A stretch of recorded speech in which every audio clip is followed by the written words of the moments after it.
GM Beanstalk. This is Bella Beantalk filling in for Beanthoven, who's away on honeymoon festivities for a while. It's been another quiet week on calls with just the weekly Scribe and DAO Meeting. Let's jump in. On Wednesday, Scribe discussed content strategy. I think it is important to go native blog because especially a lot of the educational content that we're putting out, it's very SEO friendly when people are like, oh, stablecoin trilemma, right? We want to be like kind of ranking higher there. You know, we do have this general thesis that like SEO is maybe not the biggest right now, but over the next couple years, it's going to be. If the space is going to grow as big as we think it is, then whether it's Google or, I don't know if anyone's a ChatGPT guy here, like Maxi, but, something like that is going to have a pretty big impact on how people find projects. So I think we do want to stick with native blog as long as you guys are cool with that. No objections here. They also discussed a new timeline for blog post releases now coming out on Mondays. The team laid out their plan for April, which will be focused on education-based content and move more into Wells towards the end of the month as that develops. The team discussed some specific content for Beanbull and some larger picture stuff as well. Content calendar is always in the notion for anybody to see and look at. So, we're working on more meme stuff. We're trying to create this meme structure for like a Pepe Bean type cross, where like almost like a Pepe memes, but beans instead of Pepe. So we think that'll let us do a lot of fun stuff across Beanbull and some of the and bean farmers. So there's going to be some pretty fun stuff there. Lastly, the team discussed larger picture and the desire to push out into global markets. And kind of the first one that we're thinking about looking at is like India, like South Asia, and then also like Southeast Asia is like not only one that, they have a lot of money problems in and of themselves. So there's always like people looking for stable coins.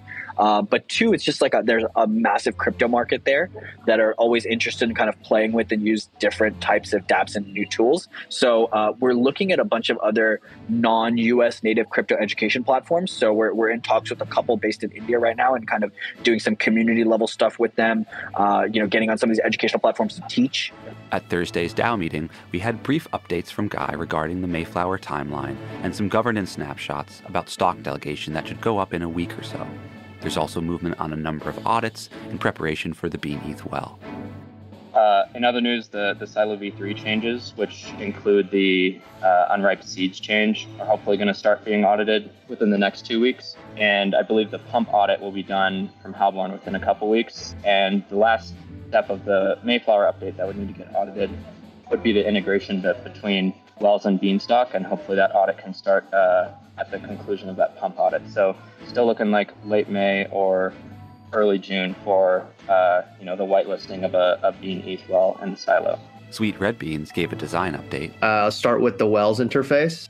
Over the last week, spent some time sort of tightening the messaging on the landing page, focusing on sort of the composable design of the AMM. By the end of the week, hoping to really have the UX down for managing liquidity and incentives. Sort of think we're on track to finish the UI by the end of the month and then beginning work on the stocks delegation UI. That's sort of the laundry list of things happening on the design front. The rest of the DAO meeting consisted of a fund recovery discussion. And although it's protocol for the FBI not to disclose any information during an active investigation, Publius will be compiling some of the information that they shared with the FBI and will present that to the DAO. Based on our conversation with counsel, it seems like we should be able to share everything that we've shared with the FBI, except like specific names, let's call it, of the FBI agents. There was a big package of all the relevant information that was shared with the FBI, and think that, the vast majority of it should be publishable. So we're going to try to, again, in the next week or two, publish all of that. There was also further discussion led by community members about bringing in a third-party representative to act on the DAO's behalf. The founder of Analysis On-Chain, they rebranded this week to Intelligence On-Chain. His proposal is to proceed with a 3-month or less investigation of all the transactions that have transpired on Tornado Cash since the exploit. He also has contacts at FBI offices in Seattle and Chicago. So considering the fact that the counsel that Publius is referring to are their personal counsel and they don't represent the DAO, I do believe that any information that their counsel could provide to support a more in-depth investigation it would probably be more worthwhile to be providing that information to, somebody that's specialized in this type of thing and that can engage their contacts at the authorities to kind of potentially escalate this and kind of follow up on what the status of this is.